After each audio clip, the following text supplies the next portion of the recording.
It's go time. Welcome to the Third Down Gamble podcast with your hosts, Don Charbin and Heath Graham.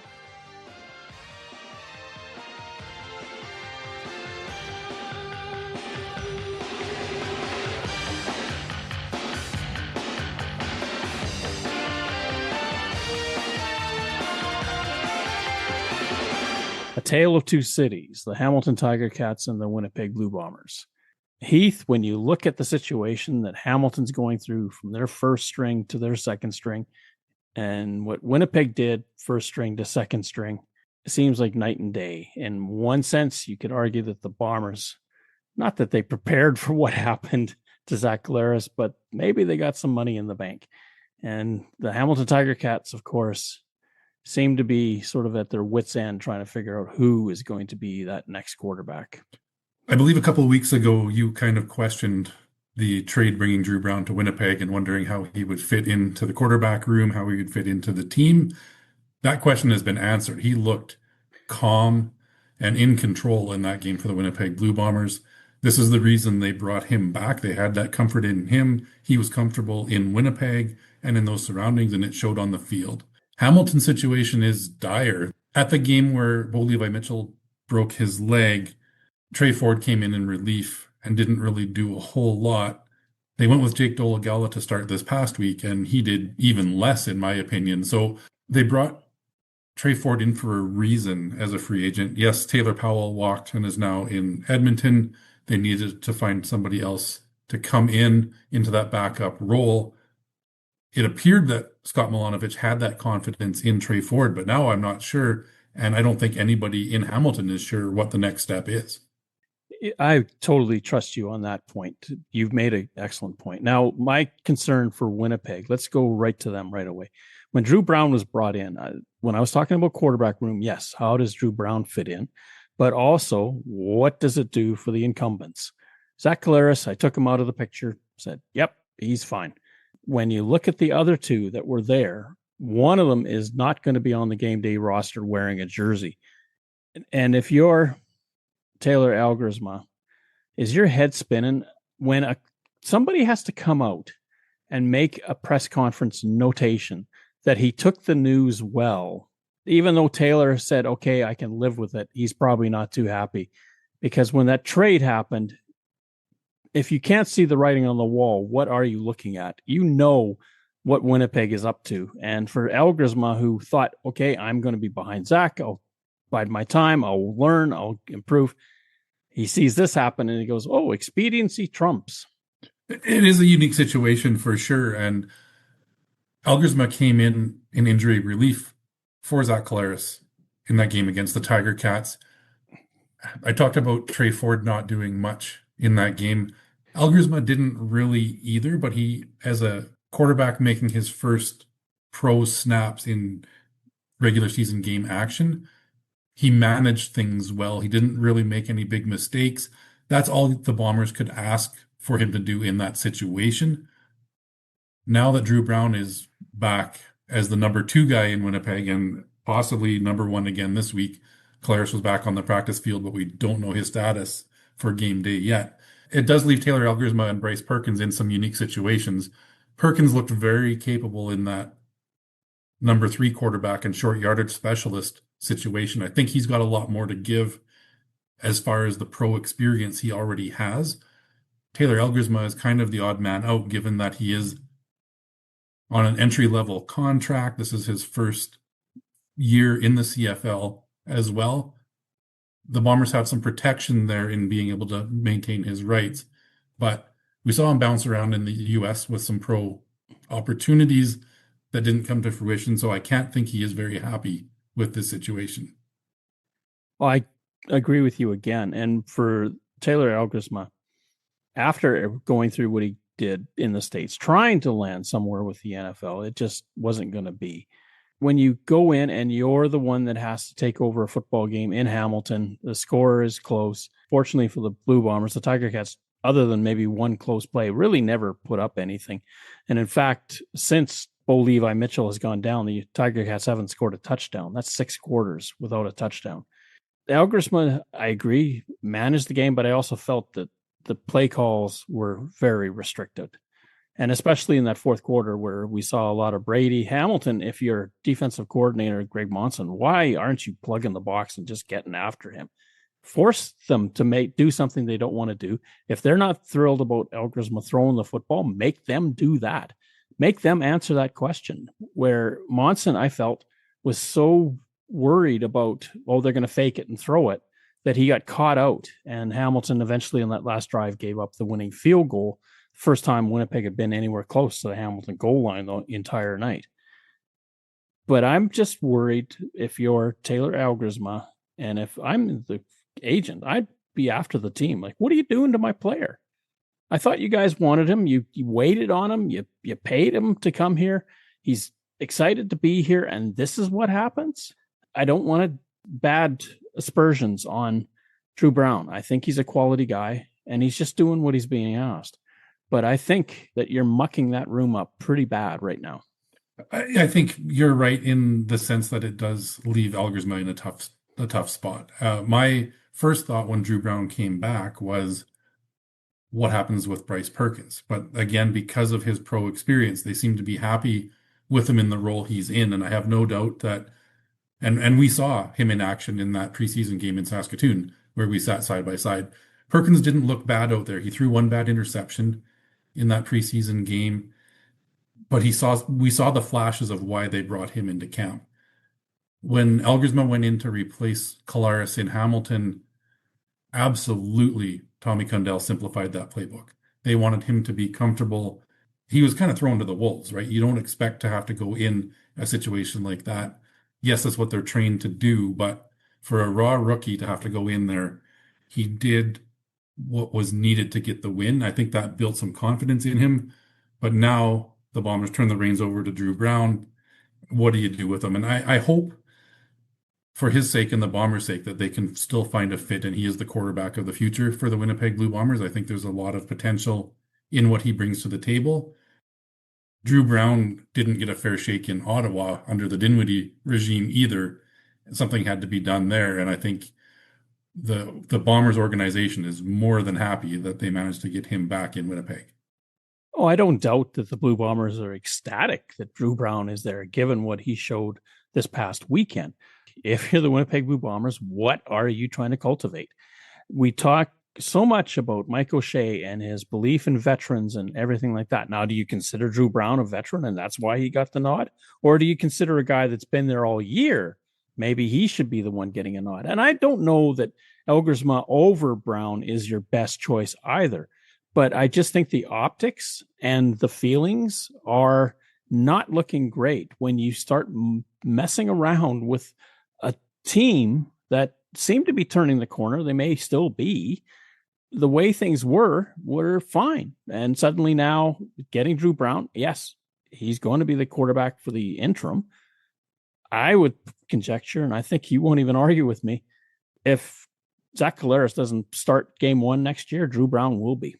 I agree with you there. I think, like I said, the future is still a possibility for Taylor Elgersma in Winnipeg, but Dru Brown is the right now. And the Bombers still believe they are within that window where they can compete for a Grey Cup. Now, whether that's true or not, given Saskatchewan, Edmonton, Calgary have a lot to say about that, and the BC Lions off to a slow start as well. I think this West division is still super competitive, and you're fighting and clawing for everything that you can.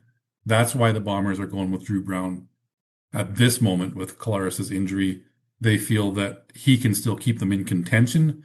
If you switch gears to the rookie quarterback, he could have some flashes of brilliance, but you're also putting this season a bit more at risk. I won't argue that. If you're the Winnipeg Blue Bombers, what do you do this offseason? And that's what I want to know. If Zach Collaros, because it was a neck injury, and it's something that's gone back all the way to his time in Saskatchewan, was a preseason game.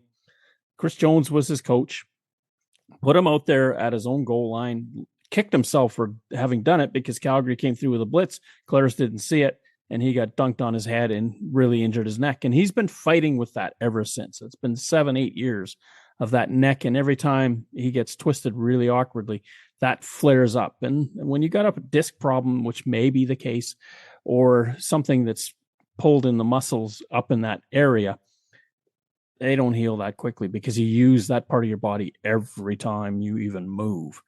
For Zach Collaros, I want to see him back on the field. I want to see him healthy. For Dru Brown, I don't wish him any ill will. It's not his fault that this all came about.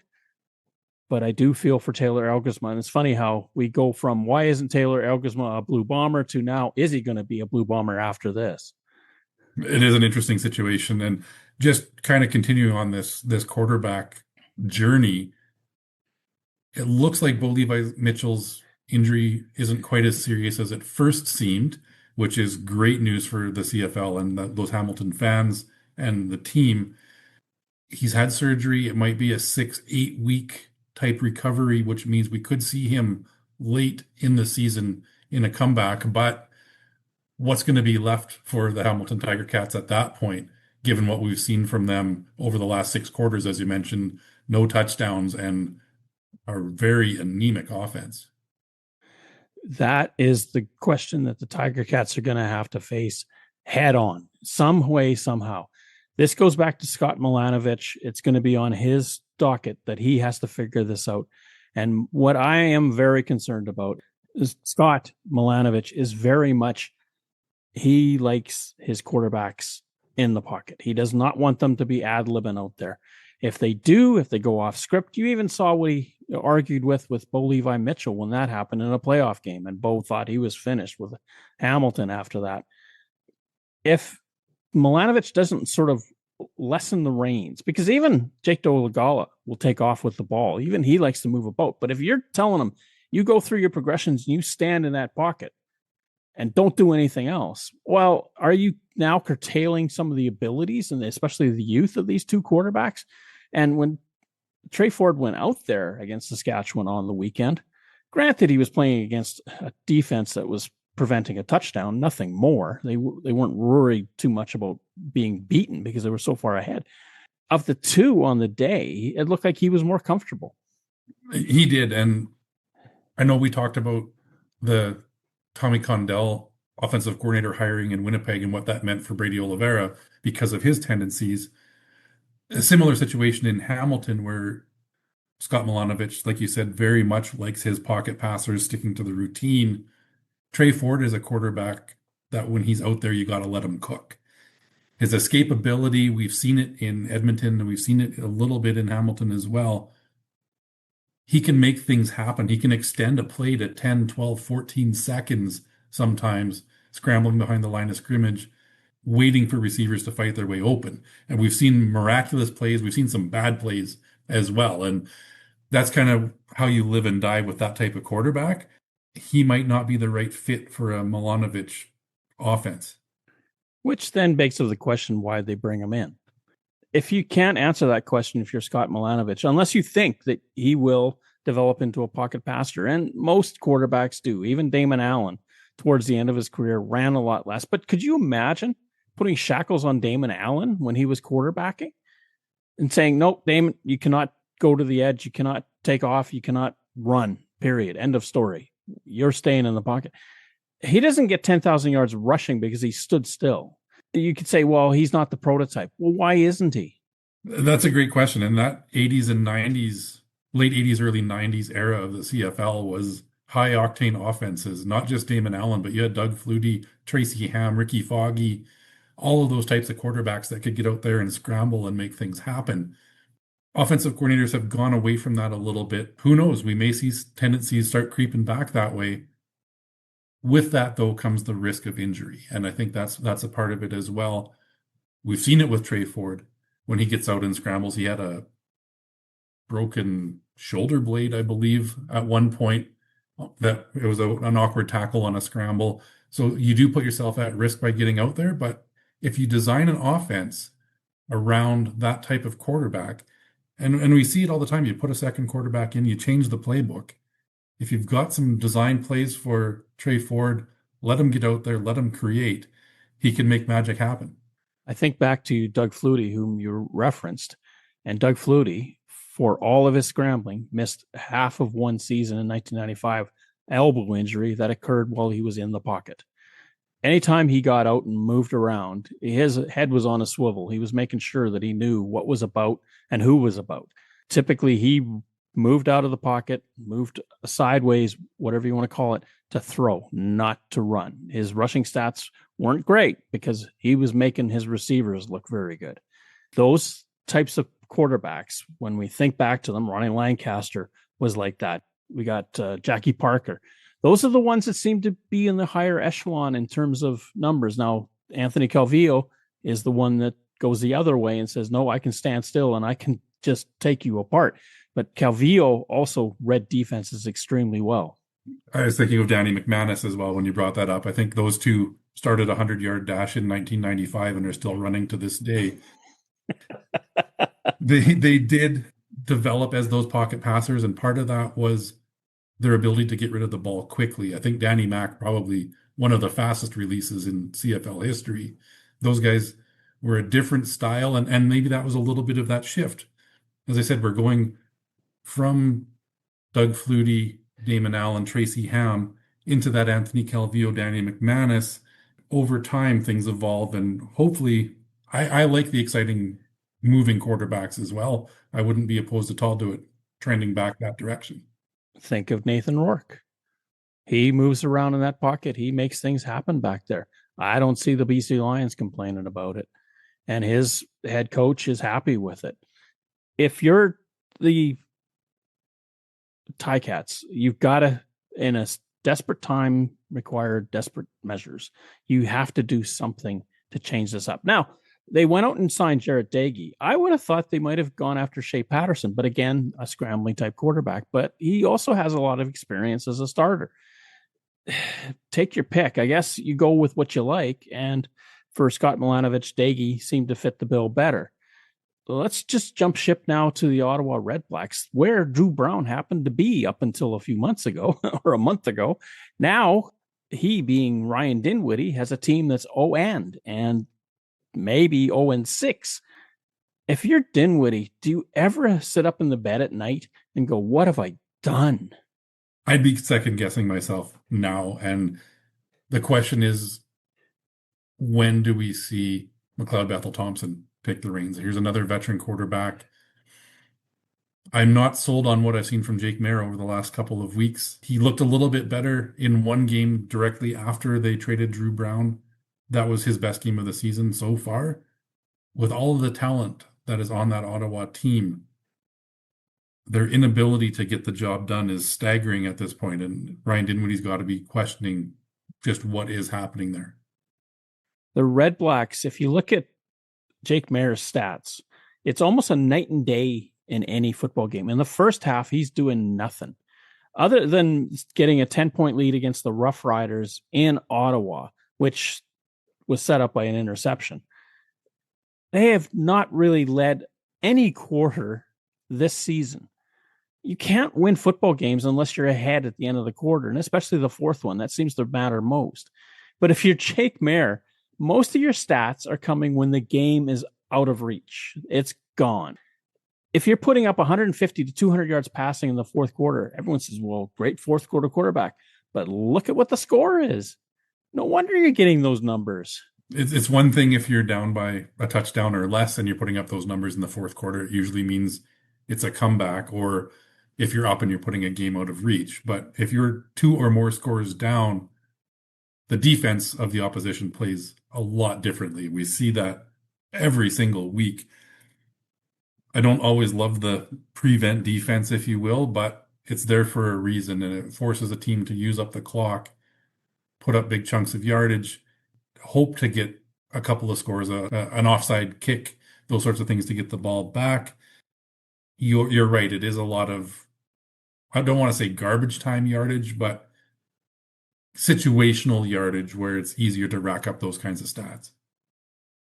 And I know we didn't talk about Damonte Coxie's ejection either. I thought it was a cheap foul, though.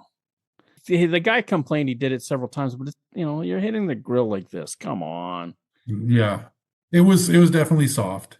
I don't know. Tom thinks Tom was actually watching the game with me. She thinks he said something to him too. She's like, "Yeah, they wouldn't toss him out for that, would they? He must have said something."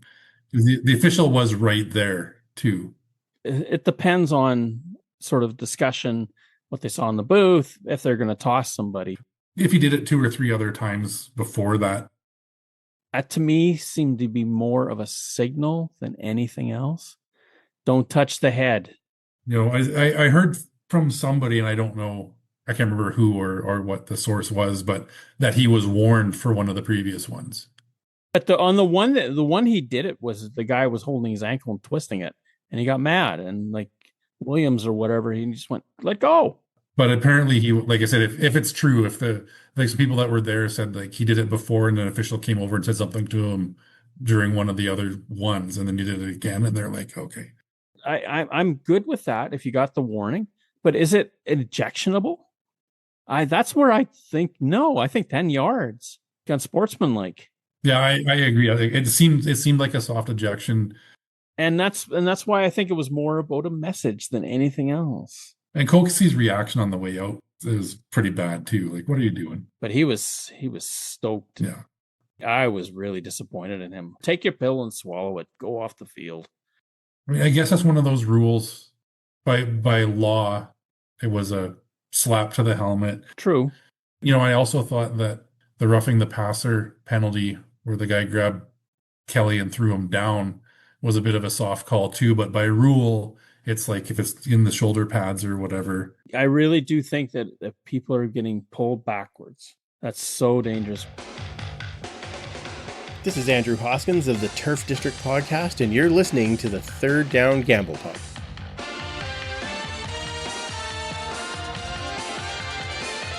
In the game between Winnipeg and Toronto, we saw Trey Vaval run back a missed field goal for a touchdown against the Argonauts. That came on the heels of a timeout being used by Winnipeg, and I don't know if they intended to do it, but I'll have a couple of thoughts about that when we get deeper into this. But Vaval runs a field goal miss back. That's 3 now we've had this season. Is it really going to be a case of saying goodbye to it and you're going the way of the dinosaur because rule changes are going to eliminate that? Or is there something in the offing that may change? I believe it was a 129-yard field goal return. It was right up to the record level of missed field goal returns.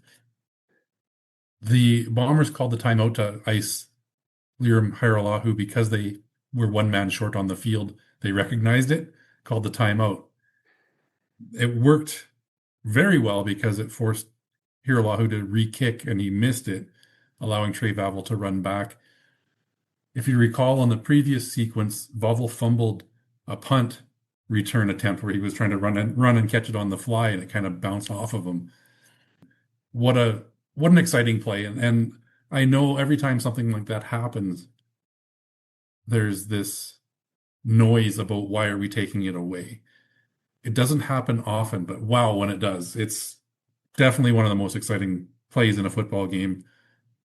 By moving the goalposts, you're only going to get that now on something coming up short if they're going for a long field goal. And oftentimes it's a longer field goal where you get those returns. This one happened to only be 41 yards. Some great blocking by the Bombers broke Vaval free and allowed him to go the distance.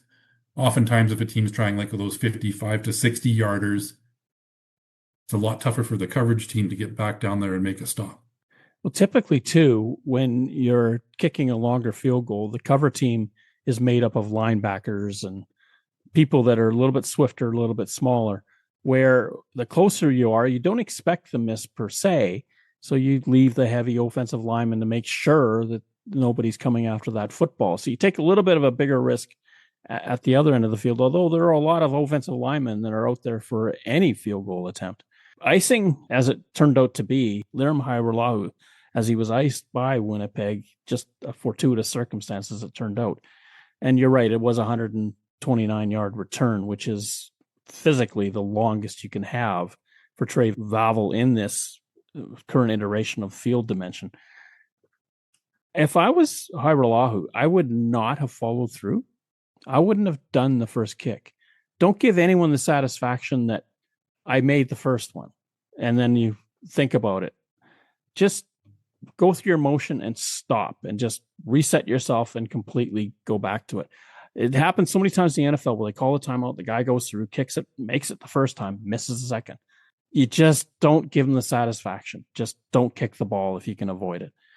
The second part of this equation, and again, we saw it in the Saskatchewan-Hamilton game where they're kind of countenancing returners. If that ball is deep in the end zone, don't even touch it. Let it go through. And yet if Vaval hadn't done that, would we have a game-changing moment like we did?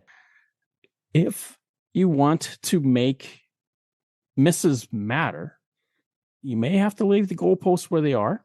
But more important than that, I think, let's cut out this business of the ball going through the end zone and you get it at the 40, you get it at the 20. Anybody back there is incentivized to catch that football and go. Mike O'Shea was asked about that this week, about the moving of the goalposts and the decisions to run field goals out, etc. His response was, when you've got a guy like Trey Vaval, you give him that opportunity to run it out because of what he can do. A lot of teams, it depends on your confidence in your return person and the situation as well, as to when it's worth the risk and when it's not. And it will be sad to see that opportunity shrink a lot more should the goalpost move to the back of the end zone. I would like to see, more than anything, a bit of a rethinking on the Rouge rule, where the ball comes out to, what constitutes awarding a point and that sort of thing. And we've been quite vocal about this as well, as watching a punt roll into and out of the corner of the end zone with a return guy standing there staring at it, no longer costing the team a point. I think that's foolish as well. We'll see what happens. I mean, nothing is etched in stone. It sure sounds like a lot of these changes are going to go forward. Man, like you said, 3 return touchdowns so far this season on missed field goals. That's a lot of excitement to take away. And people that were in the stands at Princess Auto Stadium are saying that that field goal return was one of the loudest times that they've heard that stadium since it opened 13 years ago. How can that fall on deaf ears? I understand the push for the goalpost because camera angles. For goodness sake, put another camera in each end zone about 10 yards deep. Then you're not obstructed by the goalpost if something happens in the end zone. I mean, really, it's a simpler solution than spending all this money to move goalposts around. And Howie Mooney, who was very gracious to come on the podcast last week and fill in for you while you were away, mentioned that too. We're giving up so much of our character by making all these changes, 100 yards of this and 15 yards of that and the goalposts at the back. We're starting to look like somebody else. We talked about and mused about, and this was coming out of a website that had said that these discussions are underway. And it's 3 Down Futures is the website if you want to go to it and read the story. In that context, to me, it was a hypothetical, but what would you rather lose, the 55 or 20 yards in the end zone? And I would say, okay, go to 15 yards. That's fine. But leave the goalposts where they are, and let's keep the 55-yard line intact. In a perfect world, that would be what happens in 2027. I agree with you. There are aspects with these changes of things that I will miss about the game. I'm not going to turn my back on the CFL, and I believe we need to give this a chance. I hope that the CFL head office also understands that if something doesn't work, it's okay to admit it and correct that mistake. And I don't know how easy that is going to be for them to do once these changes, these structural changes, go into play. I agree with you. I think it's going to be next to impossible, especially when it involves a physical manifestation of something on the field, whether you're painting it a certain way or putting the goalpost a certain way or lengthening it or shortening it. It's tough to pull back from all of that unless you do it before it happens. And this is their window right now. It's 2026 going into 2027. If you want to say, okay, maybe we don't need to do all of this stuff, maybe there's a workaround, then think about it. Okay, we can do it. The way Stuart Johnson came out and how bold he was, and even the panel took some flack this past week about how championing they were at the time all these announcements came out. And I kind of think that's fair comment on them, because Kate Burness was out there front and center saying it's going to be a new and exciting CFL. Well, you're supposed to be a journalist, I thought, not a spokesperson. I kind of thought that, okay, she's entitled to do it. You're taking a risk by doing it. And then there's some blowback. Well, don't get so indignant. You went out there, you took a chance. But I don't know if Stuart Johnson has the moxie. And this is the big thing. It takes a lot of courage to admit when you're wrong. And boy, when you go out headstrong and say, this has got to change, that's got to change, we got to do this. How do you come back from that without admitting you're wrong? And do you have the guts to stand up and say, yeah, maybe we were a little bit too exuberant? How many more missed field goal return touchdowns is it going to take? I guess that's the question. If Janarian Grant and Trey Vaval bust off 3 or 4 more, is that something that they really have to consider? Now, that would be record-breaking missed field goal touchdown returns in a season for sure. What is the number? What is going to make them take notice and go, wait a minute, if we're taking this away, we're going to lose that kind of enthusiasm. We're going to lose a play that makes one of the loudest stadiums in the CFL even louder when it pops off. I don't know what that number is, or even if there is a number. To be quite honest, you've got a Tyreek McAllister who does something special at the end of the half against the Saskatchewan Roughriders. They say, that's great, but sorry, we're moving on.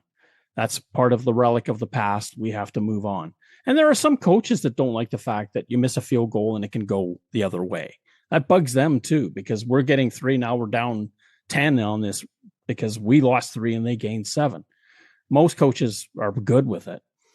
I kind of think the CFL, if they're going to do anything, they're going to make a choice between the end zones or the 55. And I think the 55 is going to win out and the end zones are just going to shrink. Because think about it. Like, you're watching that game from Mosaic Stadium on Sunday. You see the pill zone at the one end zone. Now imagine that field is 10 yards further away from them. Since the announcement, every time I've been in a stadium, I've been looking at what that configuration would look like. I was in Hamilton Stadium a couple of weeks ago when the Bombers were there taking on the Ticats. And the configuration of that stadium, I was asking a couple of season ticket holders that were sitting behind me if they've heard anything about what that configuration is going to look like. Do they push it all in one direction? They do have a bit of a stage and standing room area as well.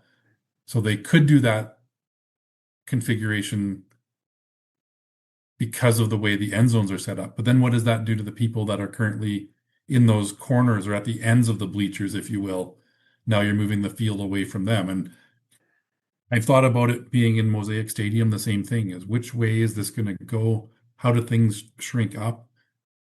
We have actually former co-host Pat Mooney, his season tickets are down in one of those corners as well. So you think about what that does to their sight lines for him and his family that have had those season tickets for years. You're moving the field away from them as well. How do you accommodate those season ticket holders? Well, it wouldn't be further away in the sense that the field actually is physically further from you. But what would happen is if they moved, let's say, kept center field as center field, then the 2 end zones would move in technically 10 yards. Pat would move maybe 10 yards closer to the goal line, depending on how it all plays out. That's where the change will be. If you're sitting at the 20 and enjoyed your seat there, and a new configuration, now you're at the 10, are you going to be really thrilled? And this is the part of the equation I don't understand why there wasn't more consult with coaches, GMs, fans, all of that stuff. Why not go out in front of it and just say, hey, we're toying with this. What do you think? But everything was done behind the scenes. And then there was this great pronouncement. It feels like, and I don't know what you feel like, but I feel like I've been battered these last 6 months or 8 months over all of this. It just feels like another week, bam, they're changing this. Now they're changing that. Now they're changing this. It's like, will you just stop for a second and let something settle? I feel the same way. It's time to stop and take a breath. There was so much change, so many big announcements of everything that was happening. The on-field part of it for this season has been pretty minor. I know we've talked a lot about the single point, the rouge, how that has changed, and you do certainly notice it in watching kick returners and how they interact with the ball. The 35-second clock looks like we are getting a few more plays per game, so that is working if they started on time. If that's the big question, if there's still 5 seconds late. So semantically, yes, they can call it a 35, but practically it's a 40-second clock. I did notice it was a pretty quick start in Hamilton when I was there for that game, faster than I've seen in some of the other ones as well. That seemed to be only that kind of 1 or 2 second delay before it got cranked out most of the time. Now, there were a few situations where it lingered a little bit, and of course you get injuries and timeouts where it reverts back to the 20, but I think all in all, that was one of the quicker 35-second clocks that I've seen. We've seen a couple of games where the play count has gone up to 160, but for the most part, it seems to be settling in somewhere between 150 and 155, which is its natural rhythm. So all of this hullabaloo about speeding up the game and making this happen or that happen, we're still seeing the same number of plays on the field. Now, fortunately for the CFL, up until this past weekend, everybody on the playing surface was scoring at least 60 points. It was 40 to 30, 35 to 32. It was something that put you over 60 because the two teams were just going at it. Now we've seen the opposite happen where injuries to starting quarterbacks, and Steve Daniel has pointed it out repeatedly on this very podcast, chief analyst of statistics for the CFL. He has said, you start losing starting quarterbacks, you're going to start to see a change in how many points are scored nightly. Winnipeg and Hamilton, 14 to 13, 27. Was it a bad game? No, but it's a low scoring game. And there seems to be this push that high scoring equals excitement. Well, it doesn't necessarily, especially when you see Tommy Stevens plunge 1 yard for a touchdown. That is not an exciting play. But if I see an interception that goes 107 yards for a touchdown, I'm on my feet when the guy's at midfield. No, we did still see in week 6, 57 points, 51 points, 67 points in that Montreal-Calgary game, and 45 in Saskatchewan. Granted, most of those were by the Riders. That wasn't a very exciting game necessarily either. The defenses are catching up a little bit, but the offenses are still performing at a pretty high level. We're seeing exciting return touchdowns, great field position as well. I think it's been, so far through 6 weeks, a pretty exciting season all in all. Yes, that Winnipeg-Hamilton game was a slugfest and the lowest scoring game of the season. Even at that, though, we did see a last-minute scoring drive for the Blue Bombers that created a lot of excitement as well. Maybe not a lot of action once the two starting quarterbacks got knocked out of the game, but still an exciting finish. We're at the time of the year where Milt Stegall went 100 yards on the final play for Winnipeg to beat Edmonton. And I don't think that was a very high-scoring game either. That was a game that really sort of pivoted on 2 plays where Kevin Glenn fumbled on a third down gamble. They got the first down, but he fumbled the ball just immediately after. Edmonton went in and scored, took the lead. And it looked like because of the way the game was going, nothing else would happen until Kevin Glenn found Milt Stegall. 2 Edmonton defenders collide, and 100 yards later on the final play, the Blue Bombers win. You don't need a lot of scoring to make it exciting, is what I'm saying. Some scoring, yes. But do you need 70 points a game? No, I don't think so. I think you could settle in somewhere around 50 to 60, and that's going to be a 30 to 28 score range. That's not too bad. Third down.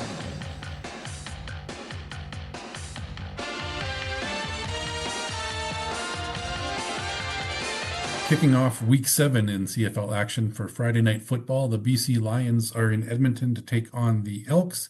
The home team is a 3.5-point favorite in this one. Do Nathan Rourke and the Lions come in and play spoiler, or can Cody Fajardo and the Elks hang on? The Lions did some work over the break, found themselves a special teams coordinator, Dennis McKnight. He was the special teams coordinator with the Hamilton Tiger Cats not that long ago. Spent some time in the US2 and the UFL. He's pretty much a no-nonsense type of guy, and I think one of the things that he's going to earmark for that special teams is stay in your lanes. Like literally just do what you're supposed to do out there and know what's going on around. He's going to push hard. Now for the Lions themselves, I mean, Nathan Rourke is going to be probably pretty pumped for this football game. The Lions, of course, broke their losing streak by defeating the Elks in Kelowna. Does that play on anybody's mind in terms of what could happen? BC's defense, it seemed to settle down. Was it enough? I'm not a huge Mike Benavides fan for defensive coordinator. They did pick off Cody Fajardo 4 times last time. Edmonton 3.5 at home. I'm going to take the Lions to defeat that cover. Nathan Rourke has had a lot of success in the past against the Edmonton Elks, but I like what I have seen from Edmonton so far, and I'm just so happy for Elks fans to see the Elks winning at home. And I think that streak continues this week. I like Cody Fajardo's leadership with what he's doing in Edmonton. I'm going to take the Elks to eke out that 3.5 point spread. It's not going to be a huge amount. It's going to be maybe a touchdown at most, but I like the Elks at home. Game 2 of the week, the Montreal Alouettes are in Calgary taking on the Stampeders. This is game 2 of a home and away for these two teams. Montreal burst out to a big lead and held on against Calgary last week. They're the favorites again by 1.5 points on the road in Calgary. I'm not so sure I like this, partly because Calgary almost pulled it out against Montreal. Granted, they would have had to have done it in overtime. But the other thing that came up in that game was, you remember, as Davis Alexander rolled out to his right, he went to throw a pass and clutched that hamstring. I want to know, I'll never find out, but I want to know, is he in trouble with that? Was it a question of maybe the taping had slipped? Was it a question that maybe the freezing had let out, if they had used any? Or was it a case of he felt something go ping down there? I like the Stampeders in this one as well. We know how hard it is to win those back-to-back games. Montreal's now traveling west. The time zone difference comes into play a little bit. The altitude comes into play a little bit as well. And as you said, the question regarding the health of Davis Alexander, I'm taking the home team Stampeders. I think they win this one outright. It's probably going to be close again, but I do like Vernon Adams Jr. and that Calgary offense right now to pull this one out. I'm with you. I think the Stampeders, especially at home, really like their chances. Montreal, Davis Alexander's got to be healthy. I don't mind Dustin Crum coming in and helping. They sort of live and die with that offense with Davis Alexander. I'm going to take the Stampeders. Altitude, injuries, everything. I think the Stampeders are probably going to prevail. The second game of the Saturday doubleheader has the Toronto Argonauts on the road in Hamilton. Now, this is another Toronto home game. I believe their third and final home game on the road, if you will, in Hamilton, taking on the Tiger Cats. Toronto is favored by 4.5 in this one. Given the quarterback situation in Hamilton, I understand that completely, but it's a different animal when these two teams go head-to-head. It's going to be a barn burner in the sense that there's going to be tons of intensity between these two football teams. I don't see a way forward for the Hamilton Tiger Cats yet. I said that going to Saskatchewan. I thought that the Tiger Cats weren't there, and I still believe that they're at least a week away of sorting out what they can do on offense to make things happen. Roundtree was good. He made some plays happen out of the backfield. Jake Dolagala at times looked all right, but he falls in this sort of tendency of overthrowing his receivers. They finally bring in Trey Ford at the end of the game. Does that mean anything? Probably not. And that's where the problem is going to be. Kenny Lawler looked like he had hurt his shoulder when he had that fumble against Saskatchewan. He was protecting that shoulder quite a bit the rest of the night, and he had trouble hanging onto the football as a result. They're a banged up crew. Keandre Smith has got to play better. Defensively, Quentin McManus is a beast. They're decent, but Toronto has so many weapons, and Chad Kelly is just on fire this year. Toronto with the cover. I'm with you on this one as well. I think Hamilton still has a lot to sort out in figuring out what they're going to do in the absence of Bo Levi Mitchell. a lot of questions to answer, and I don't think they're ready to answer those just yet. Their saving grace might be the tendency for Chad Kelly to throw interceptions. That's what's going to make the difference here, is that for Hamilton to have a chance, their defense needs to step up, make some plays, take the ball away in order for them to keep it close. I don't think that's quite going to make it. I also am taking Toronto minus the 4.5. Rounding out the week, the Sunday game, Winnipeg is in Ottawa taking on the Red Blacks. Winnipeg is favored by 4.5. Given Ottawa has not yet won a game, it's a reasonable spread. Again, question marks at quarterback. I think you can say that for both of these teams right now. Less so for Winnipeg, because if it's Zach Collaros or Dru Brown, I think they're in much better space than the Ottawa Red Blacks are with Jake Maier. Now, does McLeod Bethel-Thompson get the nod early? There's been so much speculation about how much leash do you give to Jake Maier and how much do you trust him? And it's not like he's a bad quarterback, but he just isn't. And I point to Chad Kelly, or I'll point to Nathan Rourke, or I'll point to Vernon Adams.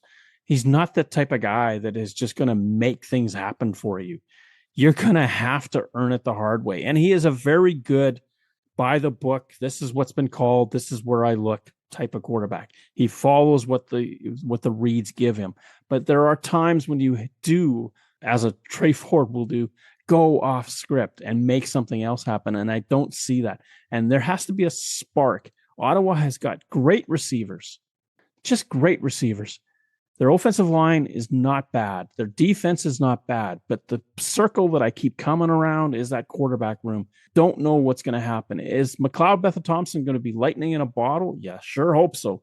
Because so far, Jake Maier hasn't found it. I like Winnipeg minus the 4.5 in this one.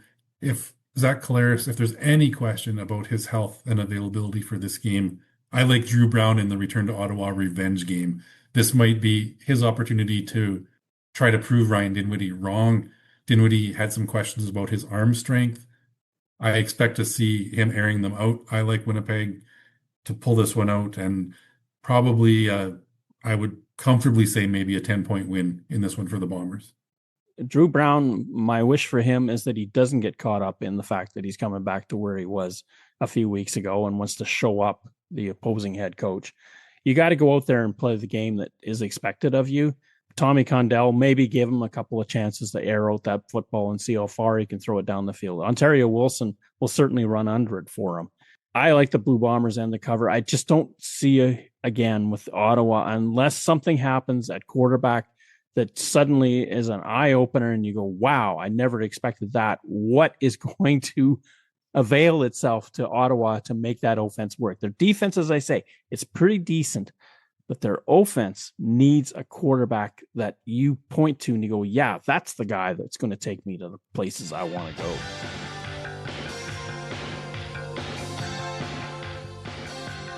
Third Down Gamble uses the expert resources of the Canadian Football League and 3 Down Nation. For up-to-date, insightful statistics and analysis, please visit cfl.ca and 3downnation.com. The CFL on CBC theme music is used with written permission from the Canadian Broadcasting Corporation. Thank you for listening to our show. Third Down Gamble is hosted on Podbean. Follow us on Twitter, where our handle is @ThirdDownGamble. Join us again next time. The Third Down Gamble Podcast. Audio worth watching.